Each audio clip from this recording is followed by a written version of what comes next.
بسم اللہ الرحمن الرحیم۔ اذان کے وقت صرف یہ ایک کام کر لو، دولت سے مالا مال ہو جاؤ گے۔ 90% لوگ یہ راز نہیں جانتے۔ محترم ناظرین، اذان تو ہم روز سنتے ہیں، دن میں 5 مرتبہ سنتے ہیں۔ کچھ لوگ ایسے ہوتے ہیں کہ اذان کی آواز سن کر ٹی وی کی آواز کو کم کر دیتے ہیں اور انہیں لگتا ہے کہ وہ بہت بڑا ثواب کا کام کر رہے ہیں، لیکن اٹھ کر نماز کو نہیں جاتے۔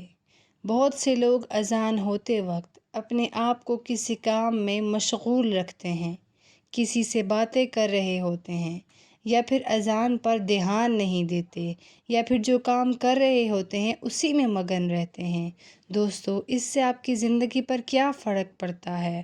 اور اذان کے وقت میں کچھ ایسے کام ہیں جو آپ کر لیں گے تو آپ کی زندگی مالا مال ہو جائے گی۔ پورے دن میں صرف آپ لوگوں کو ایک چھوٹا سا کام کرنا ہے جو ہم آپ کو آگے اس ویڈیو میں بتائیں گے۔ اس سے آپ لوگوں کی پوری زندگی بدل کر رہ جائے گی۔ کچھ جگہ یہاں تک لکھا ہوا ہے کہ اگر بندہ اذان کے وقت میں سچے دل سے جو دعا مانگے تو اللہ اس کی دعا کو قبول فرما لیتا ہے۔ اب نہ جانے کتنے لوگ ایسے ہیں جو یہ نہیں جانتے کہ اذان کے وقت میں ہمیں کیا کرنا چاہیے۔ اذان کا مطلب ہے خبر دینا یا اعلان کرنا۔ اسلامی شریعت کی زبان میں اذان ان لفظوں کو کہا جاتا ہے جن سے لوگوں کو خبر دی جاتی ہے کہ نماز کا وقت ہو چکا ہے، مسجد میں آئیں اور جماعت کے ساتھ نماز ادا کریں۔ فرض نمازوں کو ادا کرنے کے لیے اذان دینا سنت ہے۔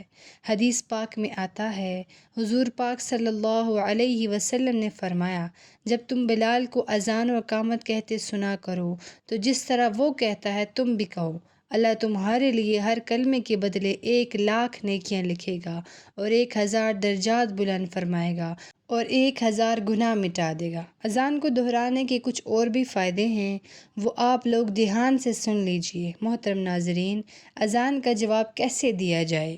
واضح رہے کہ اذان در حقیقت نماز کے لیے اعلان ہے۔ اصل عبادت نماز ہے جو ہر عاقل و بالغ مرد و عورت پر فرض ہے، لہٰذا اذان سن کر نماز میں مشغول ہونا ہی اذان کا جواب دینا ہے جو شرعاً واجب ہے، اور زبانی جواب دینا یعنی اذان کے الفاظ دہرانا مستحب ہے۔ نبی کریم صلی اللہ علیہ وسلم کا ارشاد ہے، 4 شخص بڑے سنگ دل ہیں: 1 جو کھڑے ہو کر پیشاب کرے، 2 جو نماز سے فارغ ہونے سے پہلے اپنی پیشانی صاف کرے، 3 جو اذان سنے اور اس کا جواب نہ دے، 4 جو میرا ذکر سنے اور مجھ پر درود نہ بھیجے۔ زبان سے اذان کا جواب دینے کا طریقہ یہ ہے کہ جو الفاظ مؤذن کہے وہی الفاظ دہرائے جائیں، اور مؤذن جب حی علی الصلاۃ اور حی علی الفلاح کہے تو سننے والا ان کے بدلے میں لا حول ولا قوۃ الا باللہ کہے۔ اسی طرح فجر کی اذان میں الصلاۃ خیر من النوم کی جگہ صدقت و برکت کہے۔ اذان کا جواب مکمل ہونے کے بعد نبی کریم صلی اللہ علیہ وسلم پر درود شریف پڑھے اور درج ذیل دعا پڑھے: اللہم رب هذه الدعوة التامة والصلاة القائمة آت محمدا الوسيلة والفضيلة وابعثه مقاما محمودا الذي وعدته إنك لا تخلف الميعاد۔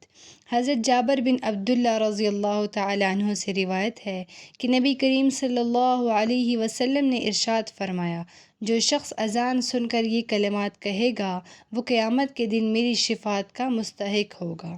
اذان کے بعد کی دعا پڑھ لے اور پھر ہاتھ اٹھا کر اللہ تبارک و تعالیٰ سے دعا مانگے تو انشاءاللہ وہ کبھی بھی مایوس نہیں ہوگا۔ وہ جو مانگے گا اللہ تبارک و تعالیٰ اسے عطا کر دے گا۔ جب بھی اذان ہو رہی ہو تو آپ جو کر رہے ہیں اسے وہیں روک دیں اور اذان کو پورا سنیں اور دہرائیں۔ یہاں تک کہ حدیث شریف میں یہ بھی آتا ہے کہ اگر آپ قرآن کی تلاوت کر رہے ہوں اور اذان ہو رہی ہو تو آپ قرآن کی تلاوت روک دیں اور اذان سن کر دہرائیں۔ حضرت عبداللہ بن عمر کا بیان ہے کہ جب ہم مکہ سے ہجرت کر کے مدینہ آئے تو لوگوں کو نماز کے لیے جمع کرنے کی ترکیب کے بارے میں سوچ و بچار کرنے لگے۔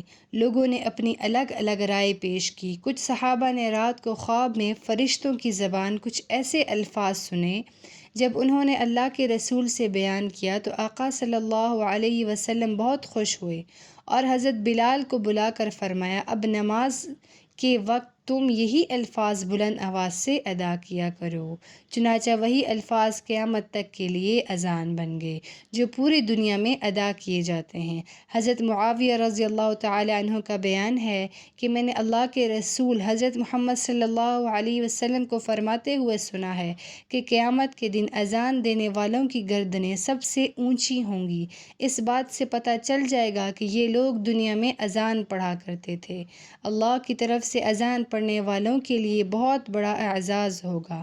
اسی طرح ایک اور حدیث میں آیا ہے کہ مؤذن یعنی اذان دینے والے کی آواز جہاں تک پہنچتی ہے وہاں تک ساری چیزیں جیسے انسان، جن اور دوسری مخلوق سبھی قیامت کے دن اس کے ایمان کی گواہی دیں گے۔ اذان کی آواز سنتے ہی خاموش ہو جائیں اور اذان کے کلمات کا جواب دیں۔ اذان کا جواب دینا واجب ہے۔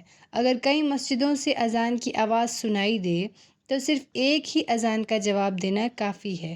خلوص دل سے اذان کا جواب دینے والوں کو اللہ نے جنت کی بشارت دی ہے۔ لہٰذا جب بھی اذان ہو ہم سبھی کو کچھ دیر کے لیے اذان سننے اور اس کا جواب دینے کے لیے تیار رہنا چاہیے۔ نماز کی پابندی کرنی چاہیے۔ حضرت ابو سعید خدری رضی اللہ تعالی عنہ نے فرمایا، میں دیکھتا ہوں کہ تم بکریوں اور جنگل کو پسند کرتے ہو۔ جب تم اپنی بکریوں یا جنگل میں ہوا کرو تو نماز کے لیے اذان کہو اور خوب بلند آواز سے کہو، کیونکہ مؤذن کی اذان کو جو بھی جن یا انسان یا دوسری مخلوق سنے گی وہ قیامت کے روز اس کے لیے گواہی دے گی۔